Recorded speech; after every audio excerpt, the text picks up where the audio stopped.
On les appelle les Arabes des marais ou Mahadans. Ils vivent au sud de l'Irak, dans la région des grands marais du delta du Tigre et de l'Euphrate, là où l'on trouvait jadis le jardin d'Éden. Paradis perdu puisque les fameuses terres marécageuses de Chebayesh sont menacées, une sécheresse inédite causée par le changement climatique, la pollution et les barrages. Là où nous nous trouvons, il y avait de l'eau avant. Les canoës arrivaient jusqu'ici. La sécheresse n'est pas survenue progressivement, naturellement. C'est arrivé d'un coup.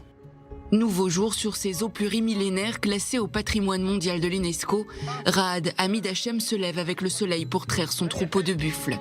Cet été a été particulièrement rude, les températures ont dépassé les 50 degrés et la saison des pluies a été l'une des plus sèches en Irak en presque un demi-siècle selon l'ONU.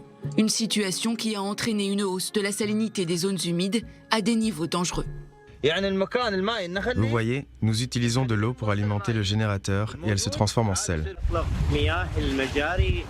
Toutes les espèces dépendent de cette eau. Si l'eau est polluée à cause des eaux usées ou à cause des niveaux élevés de salinité, cela a un impact sur la santé et la productivité des buffles et sur la biodiversité. La situation des Arabes des marais s'est dégradée depuis 1991. Après le soulèvement contre le régime baassiste, Saddam Hussein ordonne le drainage du marais de Chebayesh. Le dictateur irakien veut attaquer les insurgés cachés dans les roseaux. Après sa chute en 2003, la zone est à nouveau irriguée. Les habitants reviennent. Quand Saddam Hussein a asséché les marais, on a lutté, on a vraiment eu du mal. Nos familles sont d'abord allées en province. Cela n'a pas fonctionné. Nous avons l'habitude de vivre à côté de notre troupeau. Puis, quand l'eau est revenue dans les marais, nous sommes revenus immédiatement avec nos buffles. Au début, les premières années, nous allions bien. 30 ans plus tard, les animaux des marais sont malades, certains sont morts. Hachem a été contraint d'acheter de l'eau potable pour son troupeau.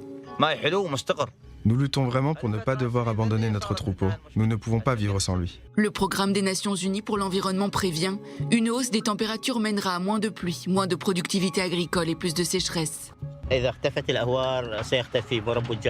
Si les marais disparaissent, les éleveurs de buffles et les pêcheurs disparaîtront et l'activité économique diminuera. De ces énormes tuyaux jaillit une eau saumâtre, celle des eaux usées dont l'État irakien échoue à assurer le traitement. Un danger pour la faune et la flore, mais aussi pour l'humain qui consomme le lait de buffle, premier élevage de la région. Au cœur des marais mésopotamiens, les dérèglements environnementaux empoisonnent la terre, l'eau et vident les villages.